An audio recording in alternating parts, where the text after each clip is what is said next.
Good morning, good afternoon, good evening, wherever in the world you might be. I am Nicole BC, and you know everything.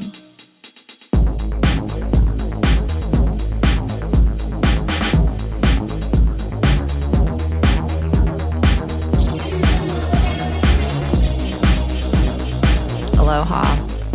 Welcome. Good afternoon, good morning, good evening, wherever in the world you may be. I am Nicole BZ, and you know everything. I wanted to redo that little doozy for you because we're still here. We're still doing this. Welcome. Welcome back. Welcome, trolls. A lot of you have joined us since the Artist Disruptors series over this summer, which ended up blowing out, I think, to be its own season. I'm still kind of playing with the seasons. If any of you haven't noticed, this is not an exercise in perfect podcasting, okay? The whole point of this is it's fun. It's my creative outlet. The consigliere literally twisted my arm to make me do this. And if y'all know the consigliere, which is bad, when she twists your arm, it hurts. And we started this over 4.5 years ago. We are up to episode 200 and something. And if it's not obvious, I'm not counting. I'm not counting you, like how many of you. I'm not looking at downloads. I heard some hosts of a very, very popular podcast talk about, if you're not doing 1 million downloads, what are you even doing? Art, creativity, interesting, inspiring, non-algorithmic based discussions. I am talking to my people, inspired by my people, so that we can be better people. Not particularly interested in your podcast production, your Facebook, Meta, Instagram, digital ad strategy, your TikTok viral trends. Sorry, not sorry. I wanted to let you know why I'm doing this. I wanted to talk about what's changing, what's not changing, where I'm at, where we've been. And then this episode's going to get into the loop, which if you know, you know. And if you don't, you're about to find out. So like I said, welcome back, welcome in, welcome to the visionaries. Those of us that are feeling a little burnt out, our martyrdom is a lot less sexy than we expected it to be. The secretly spiritual executives who don't vibe with Tony, Brene, or Duncan were Roganed the fuck out. But we want something real, something interesting, something that actually challenges us, but leaves us feeling inspired and hopeful and not fearful and scarce, right?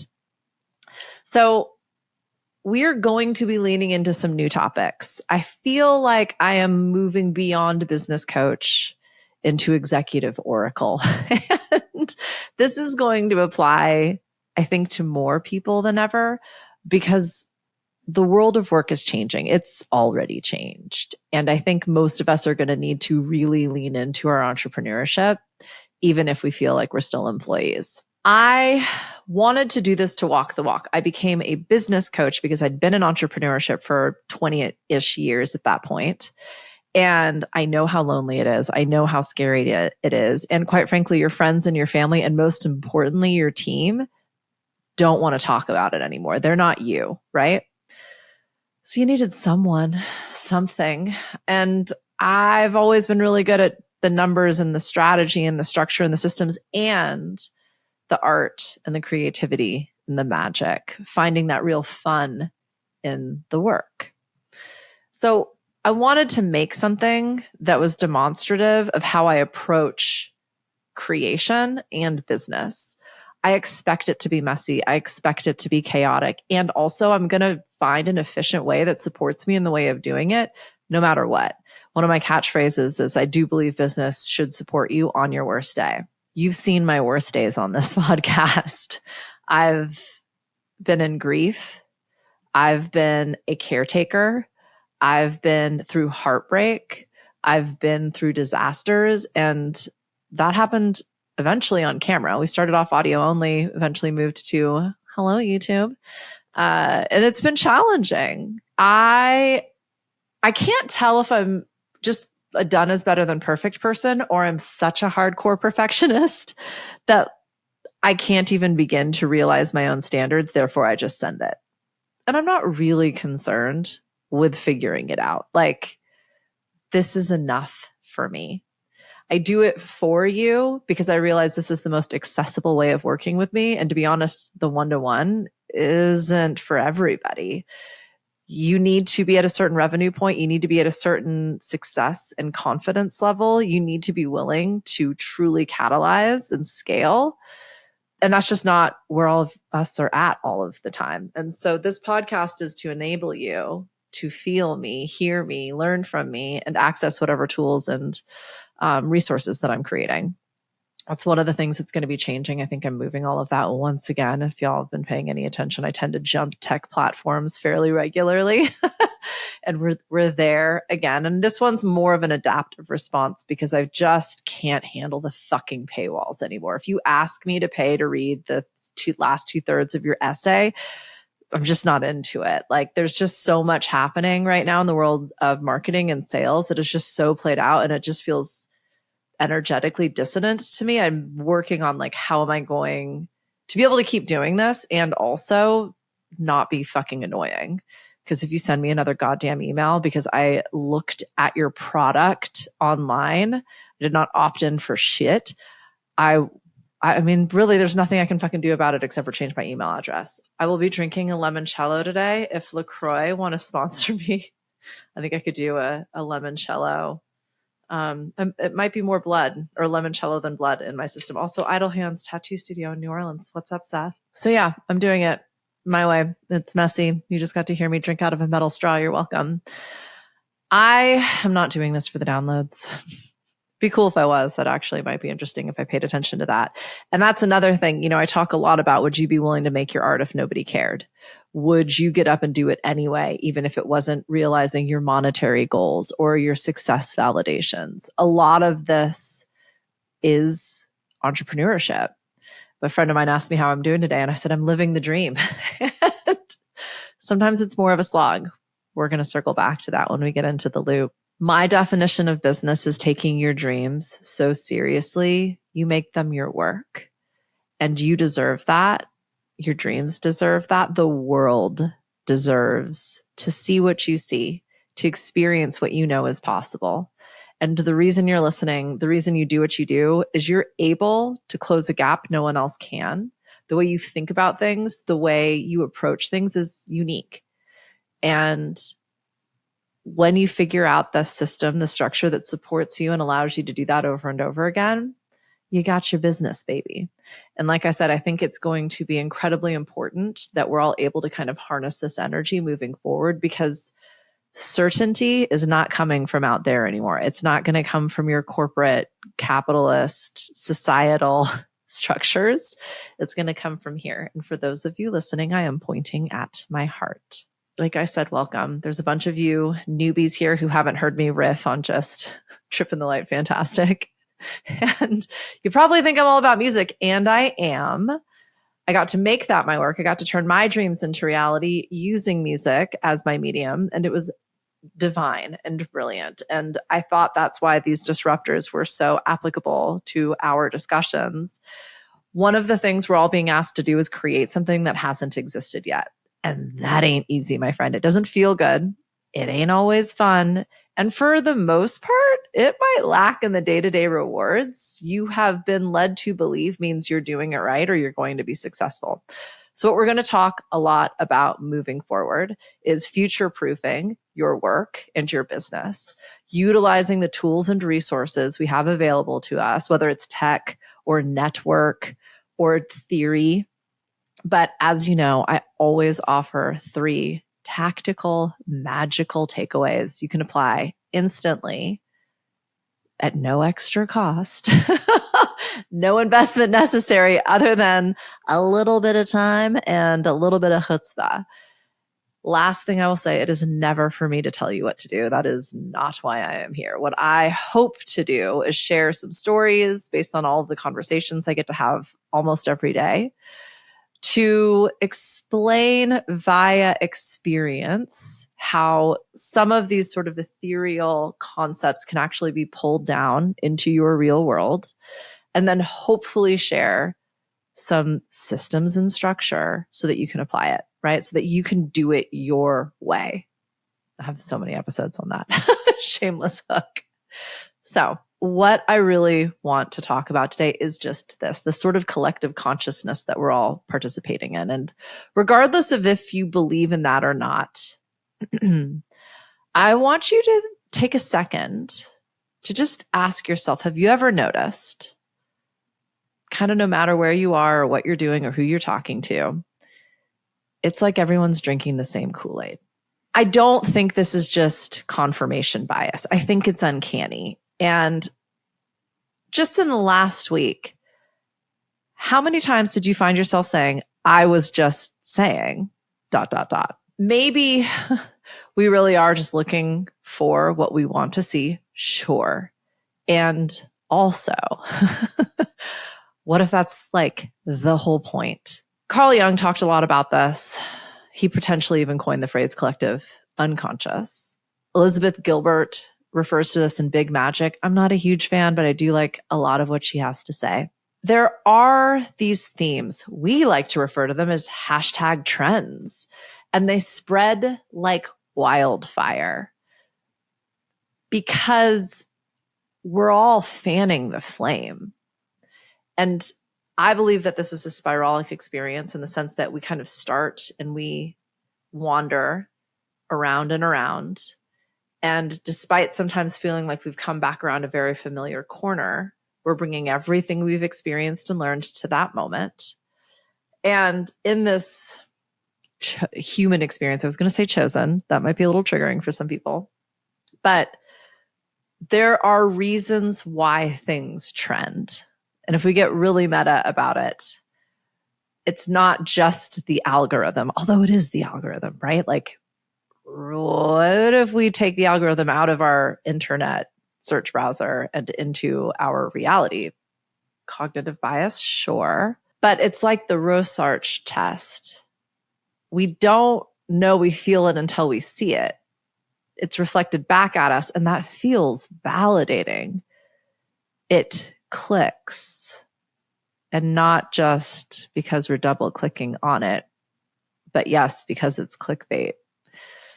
So why are we all looping on the same thing? Carl Jung did call it the collective unconscious. He said archetypes are psychic patterns we inherit, like the blueprint for myth and story baked into us. For thousands of years, we learned through story. We learned through metaphor. Our elders interpreted the symbology, the nature, the visuals around us, and used that to explain our experience, our emotional experience, our physical experience, our why, our purpose, what happens next. Anytime somebody says, I'm a much stronger audio learner than reader, I am reminded that reading is a really new technology and a very bourgeois technology, even still. We've always learned through audio. It makes so much more sense that we would be audible learners as opposed to visual learners. I personally have to read it, write it, hear it, and then repeat like 100 times. Some of us are just slow learners. The point being, we've taken these collective themes, the sun setting, the moon rising, the wind blowing, the water and the tides moving in and out, and we've made sense of our realities through them. But that happens everywhere. And coincidentally or collectively, we've derived very similar meaning from it. In 1976, Richard Dawkins gave us memes, cultural replicators, ideas that spread like genes. And the data backs it. In 2009, Harvard's Nicholas Christakis and UC San Diego's James Fowler studied thousands of people over decades. They found happiness, obesity, even smoking spreads through social networks like wildfire. One person quit smoking, their friends were more likely to quit as well. MIT adds another layer in 2018.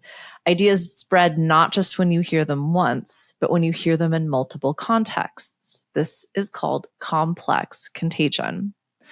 So we've seen this in marketing. We've seen this in public relations. We've seen this in mass media. How do you get the people to all believe the same thing and therefore take action in the same thing? You show them, you tell them the same thing over and over again in different spaces. The tech, the algorithms, the clickbait, the hashtags, air quote, they are listening to what micro patterns are emerging. We are pattern synthesizers. It is how our brains learned to survive. What gets clicked on, what we linger on, what we share, this fans the flames. But we're not starting the fire. We're simply the wind. The algorithm rewards pattern recognition. People like it when you're paying attention. We like it when we feel like we're getting attention. This spikes an emotional response: fear, surprise and shock, humor, anger. And then we mimic it. We express that emotion, AKA we hit repeat.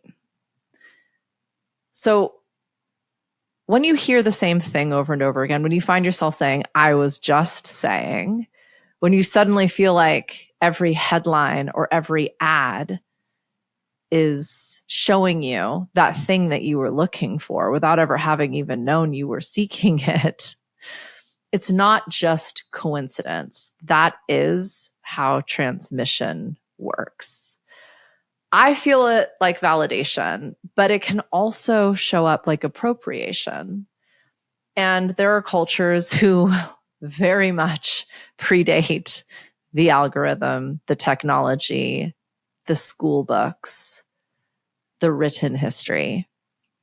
And I think one of the things I've very first noticed working in creative industries, but very specifically with writers, songwriters, wordsmiths, creators, was this feeling of like, if I share it, someone can take it.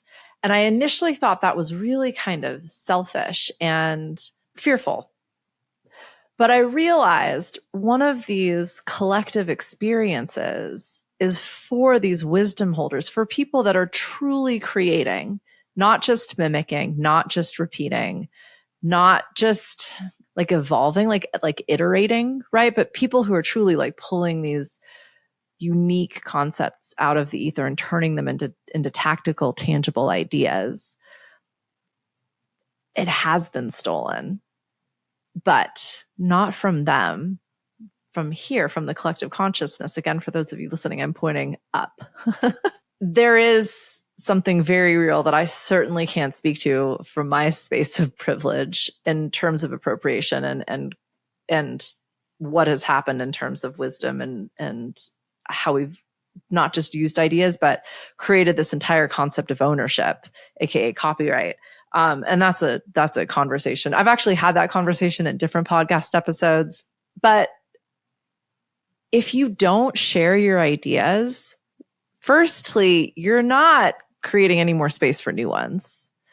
Like you got to get them out, right? Otherwise, like you get a little verklempt, you get a little constipated. Like there's no more space for something new to show up and pop in. Also, my friend, let's set your mama or papa or grandma, grandpa aside. Like your ideas might not be that great now.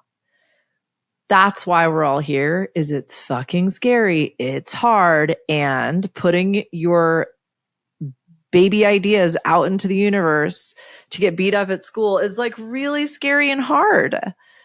You're going to have better ideas, but only if you let your existing ideas go.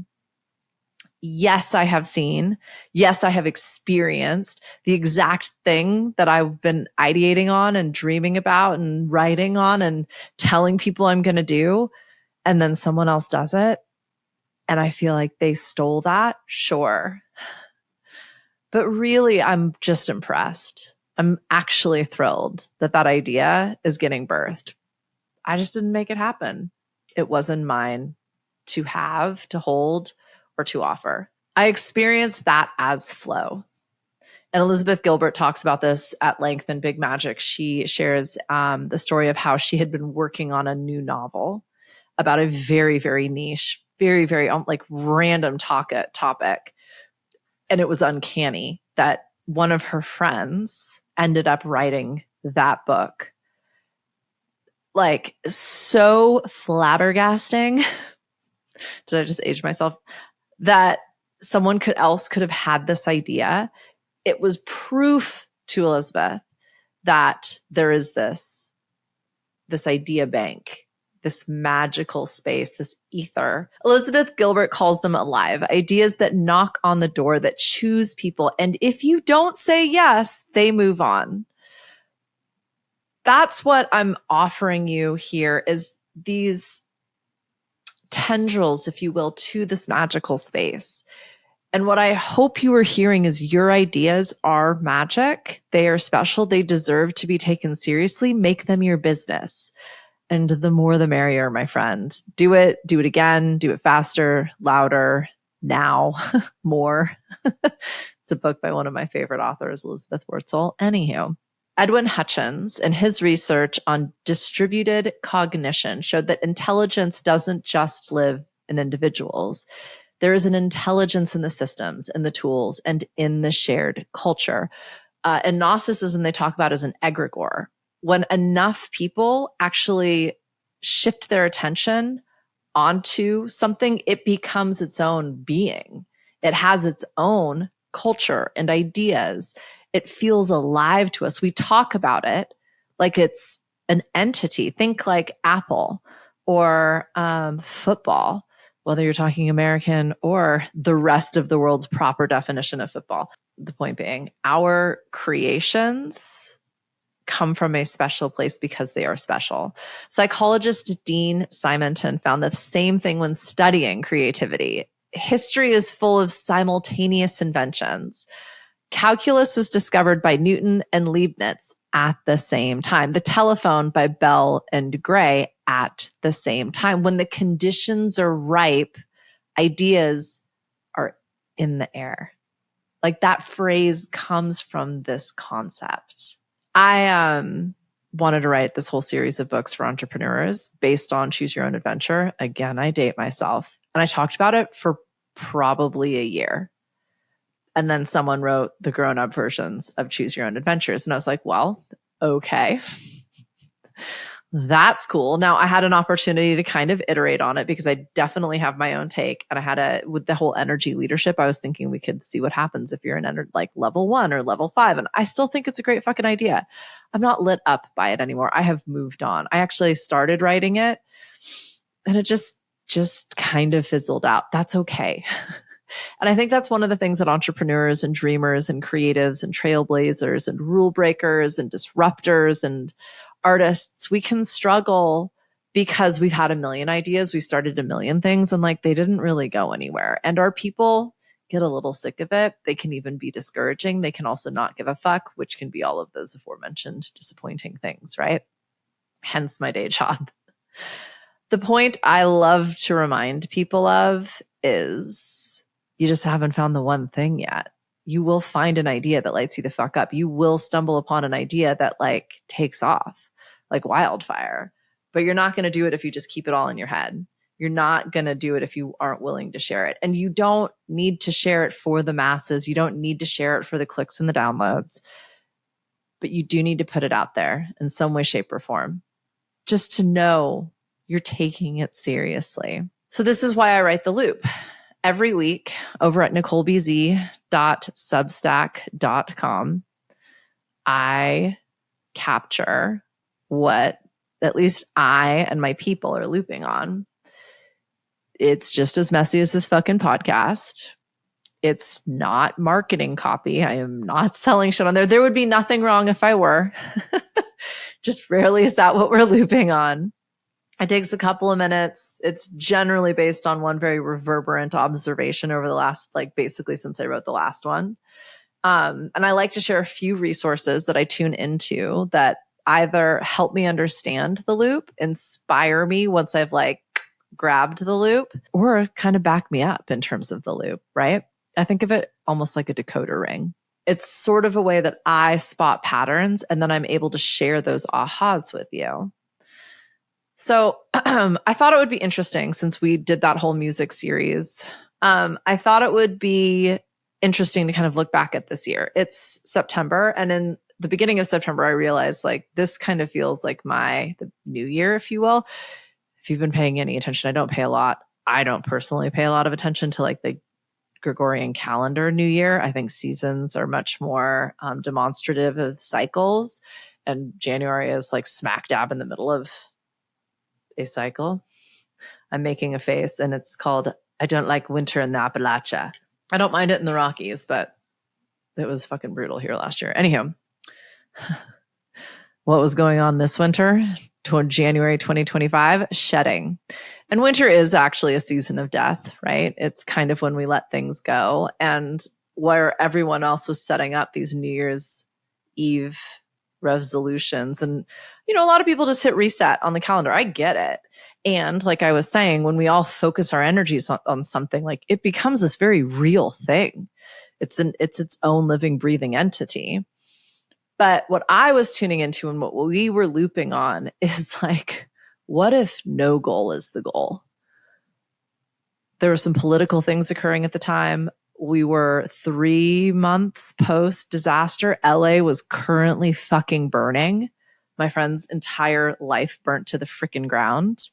They've been in my place in Utah ever since. Like, literally, I wrote about letting things burn off rather than piling on resolutions. And what's interesting is that theme just looped back around. We will get to that in a second. In February, we talked about filters, our stories, not just for the past, but for the future. And as we step into this no goal, this wild uncertainty on a level we've not really experienced before, because like information is so instantaneous. There's just so much happening and we're so aware of it. So how do we filter? How do we find security when it feels unavailable? And a lot of us have defined security through our external structures and systems, aka how much money we have in the bank, our job title, our kids' school schedules. But when you're living through disasters, they ain't going to school. So we talked a lot about this illusion of security and the story you're telling yourself, therefore the filters for your reality. In March, we talked about regret as fuel, because all regret suggests is things could change, and you want them to. So after a breakdown comes a breakthrough. And that's all it needs to be. It's just a reset instead of regret. In April, we sat with that failure and that chaos of going, okay, well, that's not it. And we don't know what it is. So we chop wood and carry water. And it's funny because April is the beginning of like the astrological new year. It's potentially spring in the northern hemisphere or fall in the southern hemisphere, both very joyous experiences. And it is when we really just kind of put our heads down, butts up, and just put one foot in front of the other, releasing the drama and the energy around the fact that it's not easy. Some might even call it hard. But if you just focus on the task at hand, the next step in front of you, it becomes simple at the very least. May, we talked about mothering the mess. And what I meant by that was, where are you over functioning? Like, what if that's not even your mess to fucking clean up? And every mom in the room just went, well, someone's got to do it. And if I don't like being in a messy space. Okay. So then we're choosing. Is that over functioning? What else can we not do? What would we want to prioritize? If we're going to take on that task, then we let something else go, or we have the capacity for both. But no more of this this victim narrative, this woe is me theme. This is just surrendering, which can feel like going with the flow. Chop wood, carry water, my friend. June, the mundane medicine. We're still in chop wood, carry water era. Faux show. And we're just kind of noticing like, this is a little boring. Maybe I'm actually creating drama and story to spice things up a little bit. Maybe there's an opportunity here for me. And maybe it's a more resilient, stronger, hopeful, inspired, focused version of myself. Not everything that's been, but what will be. And therefore, in July, we looped on self-acceptance, not as a goal, but the baseline. Here we are in all of our glory, the good, the bad, the ugly. And it's beautiful. It's us, which helped us in August to understand, why are we doing what we're doing any longer?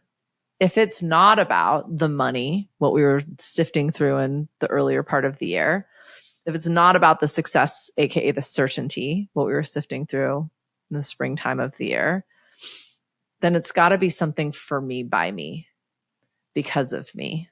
And that's where we get to tune into what happens next. That's when the creativity shows up. And here we are.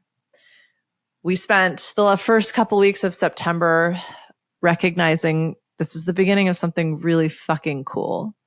So we're just going to pick one thing and we're going to give it our attention and our focus and build that system and that structure and that faith and that trust that this is our thing. We tend to glitch when we go all in because there's a lot of fear around that, right? Like we just put all of our chips on the next round. That's scary. Of course we're going to doubt. That's okay. It actually means we're probably on the right path. And if not, we lose this fucking round. There's a whole nother game we're going to get to play. Each month had its own current. There was a loop. Can you relate to any of that? I would love to know if any one of those months jumped out at you. If you can even remember January. I barely can. I'm trying to forget it, to be honest. But I personally get a lot of joy out of having that conversation again when I'm like, holy shit, this literally just happened right before I started recording this. I had one of my friend clients call and say, BZ, I am freaking the fuck out. I'm trying to do a thing. I can't do it. I'm scared shitless. I had that exact same conversation with a client this morning. I had that exact same exploration with a client. What day is it? 2 days ago. And I went, oh, this is it. This is the loop. And then I get emails from y'all or comments saying, I can't believe we're drinking the same Kool-Aid. I can't believe I'm on the other side of the world. I am retired. I've committed myself to my family and I'm full-time caretaker. I kind of let the biz or I exited or whatever. And we're still looping on the same thing. So I get a kick out of that. It's kind of like magic is real. It's this creative permission slip, proof that my weird idea isn't just mine and your crazy ain't just yours. We are all in this together. We are alive in this collective. And it's human. Like the loop is not AI. It's not the algorithm. It's not hashtag trending. I mean, except for it kind of is because we're making it such. So I hear you out there, the naysayers. I'm one too. It's fine. I actually appreciate it. Let's debate this. In 1998, Nickerson, he defined confirmation bias clearly. Of course, we're going to notice and remember evidence that supports what we already believe. It's a shortcut. It's a cheat code for our brain. But the difference is confirmation bias is an individual filter. Collective consciousness is this shared emergence. In 2021, neuroscientists studied synchrony. Researchers at the University of Helsinki, no surprise, it's the Northern Europeans, they found that people's brainwaves literally sync when they engage in the same story or music art experience, etc. That's not bias, that's resonance, that's frequency, that's energy, wavelengths. That's how they work. I've studied that as entrainment. And this is what I mean when I talk about leadership and that level 5, 6 energetic state. You entrain those around you as a dominant frequency. You will influence the other frequencies in the room until they all start to match your frequency, if you can toe that line, if you can, air quotes, hold that space. It takes awareness and a conscious choice. And in times like these, we need to choose it over and over and over again, potentially in every single moment. The fear you feel is uncertainty. We don't know what's going to happen next. Can you remind yourself every time you start spinning out, this is just a story I use to get myself to ... I'm going to turn the volume down on that and turn the volume up on a BZ podcast. You know everything. Just kidding. Okay, why does this matter? The loop makes us less lonely. The collective experience plays into social baseline theory. Kuehl and Spara in 2015 proved that humans regulate stress better just knowing others are nearby. And personally, I don't think this means physical proximity. When you find community, whether it's online or in real life, when I find an author, like I read these like old timers or listen to podcasts from like ye olden days of like the 2000s. And I'm like, God damn, I'm smart because they're saying what I'm saying. It feels good to be validated, my friends. So find your people, get into the loop, experience that. I almost feel it like it's a launch pad. Like I find this firm foundation and then I can not just take another step, but I can leap. We can also treat patterns as data. I mean, a data set is like I failed statistics twice in a row, so don't quote me on this, but like 30 instances then becomes like a predictable pattern. If you see the same theme over and over, it's worth studying. Anthropologists, that's like their livelihood. That's market research. That's hashtag trending. You can do that too. And this might feel antithetical to what I've been saying, but it also keeps us humble. We're not lone geniuses. We're participants in this centuries-long improvisation. Like we're all riffing on the greater groove. It's one of the bands and families that I used to work with referred to it as that. And that's why it's like, if you hear a melody, it's not your melody. It's the melody. And if you ain't going to play it, someone else will, because we all be riffing on this greater groove. I find that inspiring. And in that humility, it gives me a sense of urgency. Like I almost owe it to you to make this podcast. I certainly owe it to myself. But if I'm not sharing these ideas, who else will? I think confirmation bias, I think the collective experience, like it can really go both ways. And sometimes we derive story out of something to give us permission. So like I said at the beginning, and this is never for me to tell you what to do. And what I will say is, when I first started recording this podcast, I actually rented like a room in a hotel because I kind of needed to like lock myself in a space and just bash out 8 episodes. And I almost needed to do it in a completely foreign space. So I didn't feel like myself, because myself was like, who the fuck do I think I am getting into this space? You know, and all the things. Like there's a million podcasts out there. Who am I? Like, what are, how cool are my ideas? Like I like set up all, I got, myself a nice little microphone. It was not this microphone. I had a completely different camera set up, like blah, blah, blah. Right. And like, I start recording and the cleaners show up. And it was one of those, like, I was like, stop recording and they'd stop. And then I'd start recording and they'd start. And believe me, I was like, this is a sign. I'm not supposed to do this. Maybe. That's the thing about storytelling. We get to tell whatever fucking story we want. Maybe it was a sign that I can persevere and it doesn't need to be perfect. And if you hear the cleaner in the background, That's fucking life. I'm not renting podcast studios. I'm not trying to game the fucking algorithm on YouTube. I'm creating accessible art for people so that they can feel inspired and do the dang thing. That's it. Hope is a thread. Even in collapse, follow the light. So what's the point of that little BZ-ism? If it feels good, do it. Find the narrative that supports you. Be the hero in your own story. If you don't want to do it, fucking don't. If something's been on your to-do list for more than 3 months and it hasn't gotten done, delete. Like, put it on a nice to have, not a need to have. Who are you trying to impress? For those of you listening, I'm pointing at myself. Like, I am trying to impress me. That's it.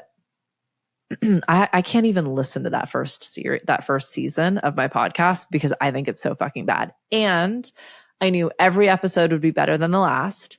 I'm super proud of myself for doing it anyway. My worst episodes were on my hardest days. Should I have put that content out? I don't know. Is YouTube going to punish me for fucking ever because I didn't follow their fucking rules? Maybe. But like, I am so proud of myself for recording a fucking episode despite the fact I didn't have Wi-Fi, electricity, water, or food. And I was able to like capture my experience during the hurricane. Because you know what? When you run a fucking business, when you have employees, when you have people who are depending on you, you don't get a sick day. You got to send it. And that really felt like walking the walk. It also felt important to just share my experience raw and real and unbathed. So have I watched that one? No. Will I? Maybe. Doesn't matter. Know thyself. So the first takeaway here is tell a story that inspires you. You can find a pattern that will give you hope and feel expansive. I promise you. 2, don't over retreat. Notice when you're telling stories that are dramatic, not for the showmanship of it. I love a fish got bigger every time. Don't get me wrong. And you'll hear me say, especially on other people's podcasts, this is my version of my reality. Not everyone may agree with this. And that's not to say that I'm lying or making things up, but I don't know your version of my fucking story and vice versa. But what I do know is there's been some really bad shit that's gone down. There has been, what is it called in business when you steal? I can't remember. See? Because I don't give a fuck. And I'm not going to put any energy into that chapter in my fucking book. Telling the bad story, the victim narrative over and over again, it's going to leave you feeling a kind of way. There is absolute empowerment in it. And this is not about bypassing. Give yourself the time to heal. All creatives, all artists have a rejection mythology. Don't hide for too long. When you notice you're getting bored and you're sick of the smell of your own shit, it's time to get back out there, my friend. Know what supports you. For me, it's usually accountability. A new thing I've been realizing is I can't talk about the idea anymore. I just have to fucking do it. Once it's like almost done, then I get to start telling people about it. And you know what's been so interesting about that strategy for me? It drives me to create because I want to tell people about it. It's become this like secret motivator. If I don't get to talk about it until it's done, then I get it fucking done. I didn't know. That wasn't why I started doing that. I just kind of got a little embarrassed about talking about shit like the choose your own adventure stories that like I never actually did. Tell a story that is hopeful, recognize when we're feeling sorry for ourselves, and just notice when we're done with that. That's it. And then discernment. Not every single one of your songs is going to be a hit. Not every single one of your words is going to be smooth and beautiful. Not all of your ideas are going to land. There's a podcast episode on this, The War of Art and the Artist's Journey by Stephen Pressfield, 2 of my absolute favorite books that are brilliant reminders of this.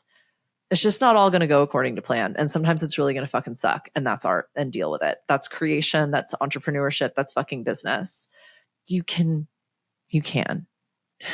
I know you've been through the shit. I know you were in the trenches right now. I know you can keep doing this. Take a break. Don't keep doing it the same way. If it feels bad, stop. Course correct until it feels good, 100%. But like, recognize not all ideas are good ideas. And the more ideas you put out there, the better discernment you're going to have around which of your ideas are actually worth continuing to invest in. Okay. That's the loop. That's our spiralic experience, friend. That's, if I had a fucking dollar for every time someone said, I hear your words in my brain, or you're literally saying what I'm thinking, I would just do this for free. I would never need to monetize anything. We are in this together. As I love to say, I am standing shoulder to shoulder in solidarity with you. So if this episode did spark something in you, if you feel your flames a fanning, I don't even know what the fuck that means, join me. Sign up for the loop, NicoleBZ.substack.com. It's going out to, oh, you're not going to get this. So you're going to listen to this on a Wednesday. It comes out on Fridays, usually in the mornings. That's it. That's all I got. So thank you for being here. I guess I would be here without you, but it'd be really lonely. So I'm really appreciative that you're, I won't drink a LaCroix on the next one, I promise, but I'm going to be sad about that. Okay. I love you. Thank you. Bye.